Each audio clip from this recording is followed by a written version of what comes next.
ಪರಂ ಶಾಂತಿ Kannada YouTube channel ಪರಂ ಶಾಂತಿ ಬೇಹದ್ ಜ್ಞಾನಕ್ಕೆ ಸ್ವಾಗತ. ಬಾಪೂಜಿಯವರ ಬೇಹದ್ ಜ್ಞಾನದ ಬೋಧನೆಯ ಮೂಲಕ ನಾವಿಂದು ಶಿವನು ಮುಕ್ತಿಯನ್ನು ನೀಡಬಲ್ಲನೆ ಎನ್ನುವುದನ್ನು ತಿಳಿದುಕೊಳ್ಳೋಣ. ಆಧ್ಯಾತ್ಮಿಕ ಅನ್ವೇಷಣೆಯಲ್ಲಿ ಇದು ಅತ್ಯಂತ ಆಳವಾದ ಪ್ರಶ್ನೆಗಳಲ್ಲಿ ಒಂದಾಗಿದೆ. ಶಿವನು ಮೋಕ್ಷವನ್ನು ಅಥವಾ ಮುಕ್ತಿಯನ್ನು ನೀಡಬಲ್ಲನೆ ಅಥವಾ ಶಂಕರ ಮುಕ್ತಿಯನ್ನು ನೀಡುವನೆ? ಯಾವುದೇ ದೇವತೆಯು ಒಂದು ಆತ್ಮವನ್ನು ಜನನ ಮತ್ತು ಮರಣದ ಚಕ್ರದಿಂದ ಮುಕ್ತಗೊಳಿಸಲು ಸಾಧ್ಯವಿದೆಯೇ? ಬಾಪೂಜಿಯವರ ಉತ್ತರವು ಒಂದು ಸರಳ ಮತ್ತು ಶಕ್ತಿಯುತವಾದಂತಹ ತತ್ವದಲ್ಲಿ ಅಡಗಿದೆ. ಸೃಷ್ಟಿಸುವವನೇ ಲಯಗೊಳಿಸುತ್ತಾನೆ ಎಂಬುದು ಬಾಪೂಜಿಯವರ ಸರಳವಾದಂತಹ ಉತ್ತರ ಹಾಗೂ ಶಕ್ತಿಯುತವಾದಂತಹ ತತ್ವದಲ್ಲಿ ಈ ಉತ್ತರ ಅಡಗಿದೆ. ಸೃಷ್ಟಿಸುವವನೇ ಮುಕ್ತಿಯನ್ನು ನೀಡುತ್ತಾನೆ. ಯಾರು ಸೃಷ್ಟಿಯನ್ನು ಮಾಡುತ್ತಾರೋ ಅವರು ಮಾತ್ರ ಆ ಸೃಷ್ಟಿಯನ್ನು ವಿಸರ್ಜನೆಗೊಳಿಸಲು ಸಾಧ್ಯ. ಹಾಗೂ ಇದು ಬ್ರಹ್ಮಾಂಡದ ಮೂಲಭೂತವಾದಂತಹ ನಿಯಮವಾಗಿದೆ. ಶಂಕರನು ಶಿವನ ಭೌತಿಕ ಅವತಾರನಾಗಿದ್ದಾನೆ. ಅವನು ಸ್ವತಃ ಒಂದು ಸೃಷ್ಟಿಯಾಗಿದ್ದಾನೆ. ಅವನು ಮೋಕ್ಷವನ್ನು ನೀಡಲು ಸಾಧ್ಯವಿಲ್ಲ, ಏಕೆಂದರೆ ಅವನು ಮೂಲ ಸೃಷ್ಟಿಕರ್ತನಲ್ಲ. ಪರಂಧಾಮದಲ್ಲಿರುವ ನಿರಾಕಾರಿ ರೂಪವಿಲ್ಲದ ಶಿವನೇ ಬ್ರಹ್ಮನ ಮೂಲಕ ಎಲ್ಲ ಸೃಷ್ಟಿಗಳನ್ನು ಸೃಷ್ಟಿ ಮಾಡಿದವನಾಗಿದ್ದಾನೆ. ಅದೇ ನಿರಾಕಾರ ಶಿವನು ಅಂತಿಮ ಮಹಾಕಲ್ಪ ಪ್ರಳಯವನ್ನು ನಡೆಸಿ ಇಡೀ ಬ್ರಹ್ಮಾಂಡವನ್ನು ಕಾಲಾಗ್ನಿಯಲ್ಲಿ ಅಂದರೆ ಸಮಯದ ಬೆಂಕಿಯಲ್ಲಿ ಲಯಗೊಳಿಸಿದಾಗ ಮಾತ್ರ ಎಲ್ಲ ಆತ್ಮಗಳು ಮುಕ್ತಿಯನ್ನು ಪಡೆಯುತ್ತವೆ. ಆ ಕಾಸ್ಮಿಕ್ ಸಮಯ ಬರುವವರೆಗೂ ಆತ್ಮಗಳು ಜನನ ಮತ್ತು ಮರಣದ ಚಕ್ರದಲ್ಲಿ ಮುಂದುವರಿಯುತ್ತಾ ಮಿಲಿಯನ್ ಗಟ್ಟಲೆ ಅಂತಂದರೆ 84 ಲಕ್ಷ ಜೀವರಾಶಿಗಳ ಮೂಲಕ ಹಾದು ಹೋಗುತ್ತವೆ. ನಿಯೋಜಿತ ಕಾಸ್ಮಿಕ್ ಸಮಯಕ್ಕಿಂತ ಮುಂಚೆ ಯಾವುದೇ ಆಚರಣೆ, ಯಾವುದೇ ಪೂಜೆ, ಯಾವುದೇ ನಾರಾಯಣ ಬಲಿ ಮತ್ತು ಯಾವುದೇ ಮಂತ್ರವು ನಿಜವಾದ ಮೋಕ್ಷವನ್ನು ನೀಡಲು ಸಾಧ್ಯವಿಲ್ಲ.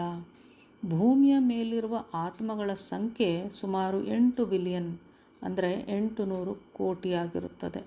ಭುವರ್ಲೋಕದಿಂದ ಪರಮಧಾಮದವರೆಗಿನ ಸೂಕ್ಷ್ಮ ಲೋಕಗಳಲ್ಲಿರುವ ಅಸಂಖ್ಯಾತ ಆತ್ಮಗಳಿಗೆ ಹೋಲಿಸಿದರೆ ಈ 800 ಕೋಟಿ ಜನಸಂಖ್ಯೆ ಏನಿದೆಯಲ್ಲ, ಇದು ಅತ್ಯಂತ ಅಲ್ಪ ಪ್ರಮಾಣದ ಜನಸಂಖ್ಯೆ ಆಗಿರುತ್ತದೆ. ಆತ್ಮಗಳಲ್ಲಿ ಅನೇಕ ಕ್ಯಾಟಗರಿಗಳಿವೆ.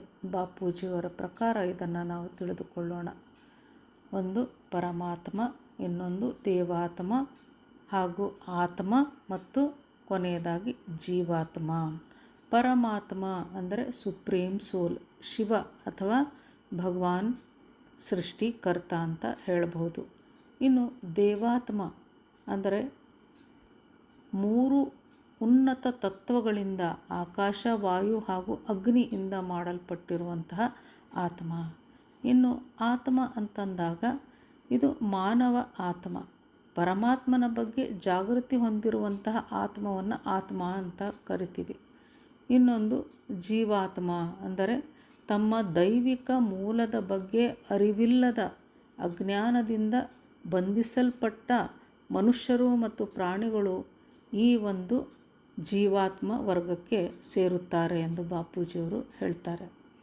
ಸಮಯದ ಅಂತ್ಯದಲ್ಲಿ ಶಿವನು ಸೃಷ್ಟಿಯನ್ನು ತನ್ನೊಳಗೆ ಪುನಃ ಹೀರಿಕೊಂಡಾಗ, ಸೆಳೆದುಕೊಂಡಾಗ ಈ ಎಲ್ಲ ಪ್ರಕಾರದ ಆತ್ಮರು ಒಟ್ಟಿಗೆ ಮೋಕ್ಷವನ್ನು ಪಡೆದುಕೊಳ್ತಾರೆ.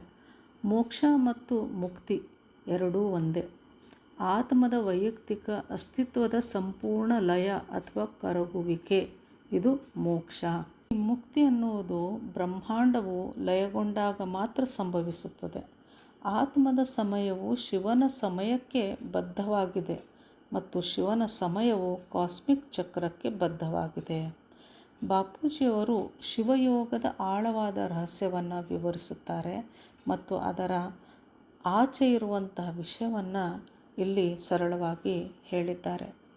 ಮಹಾಶಿವ, ಪರಮ ಮಹಾಶಿವ ಮತ್ತು ಬಹು ವಿಶ್ವಗಳ ಅಥವಾ ಮಲ್ಟಿವರ್ಸ್ನ ಸೃಷ್ಟಿಕರ್ತರ ಅನಂತ ಶ್ರೇಣಿಯ ಅಂದರೆ ಗ್ಯಾಲಕ್ಸಿಗಳು, ಅನಂತ ಸೃಷ್ಟಿ, ಮಲ್ಟಿವರ್ಸ್ಗಳು ಹೇಗೆ ರೂಪುಗೊಳ್ಳುತ್ತವೆ ಎನ್ನುವಂಥದ್ದನ್ನು ಬಾಪೂಜಿಯವರು ತಮ್ಮ ದೈವಿಕ ದೃಷ್ಟಿಯಿಂದ, ದಿವ್ಯ ದೃಷ್ಟಿಯಿಂದ ನೋಡಿ ನಮಗೆ ತಿಳಿಸಿಕೊಟ್ಟಿದ್ದಾರೆ.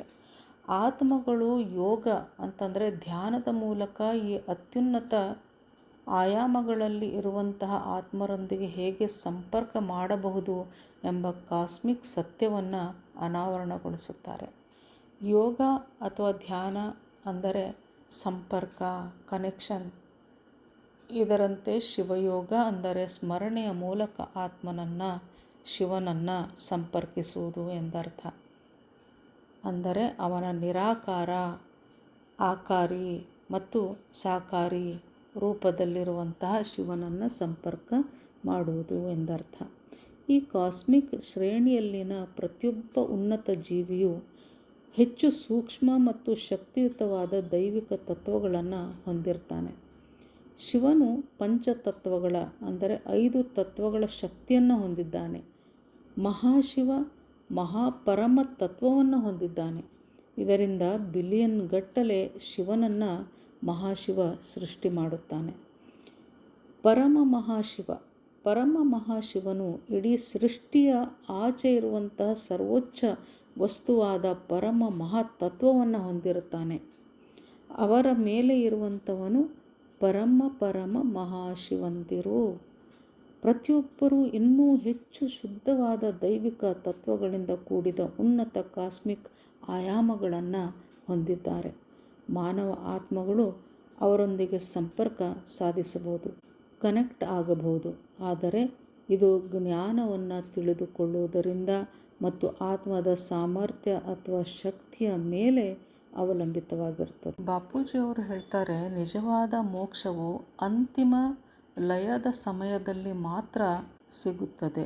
ಆದಾಗ್ಯೂ ಆತ್ಮಗಳು ಜ್ಞಾನ ಮತ್ತು ಯೋಗದ ಅಂದರೆ ಪರಮಾತ್ಮನೊಂದಿಗಿನ ಕನೆಕ್ಷನ್ನಿಂದ ತಮ್ಮನ್ನು ತಾವು ಉನ್ನತೀಕರಿಸಿಕೊಳ್ಳಬಹುದಾಗಿದೆ. ಯೋಗದ ಮೂಲಕ ತನ್ನನ್ನು ಪರಮತತ್ವದಿಂದ ತುಂಬಿಸಿಕೊಳ್ಳುವ ಆತ್ಮವು ಮೃತ್ಯುಲೋಕವನ್ನು ದಾಟಿ ಅಂತಿಮ ಪ್ರಳಯಕ್ಕಿಂತ ಮುಂಚೆಯೇ ತನ್ನ ಪ್ರಯಾಣದ ಅವಧಿಯಲ್ಲಿ ಅಮರ ಲೋಕವನ್ನು, ಅಮರ ಜಗತ್ತನ್ನು ತಲುಪಬಹುದಾಗಿದೆ ಎಂದು ಬಾಪೂಜಿಯವರು ಹೇಳುತ್ತಾರೆ.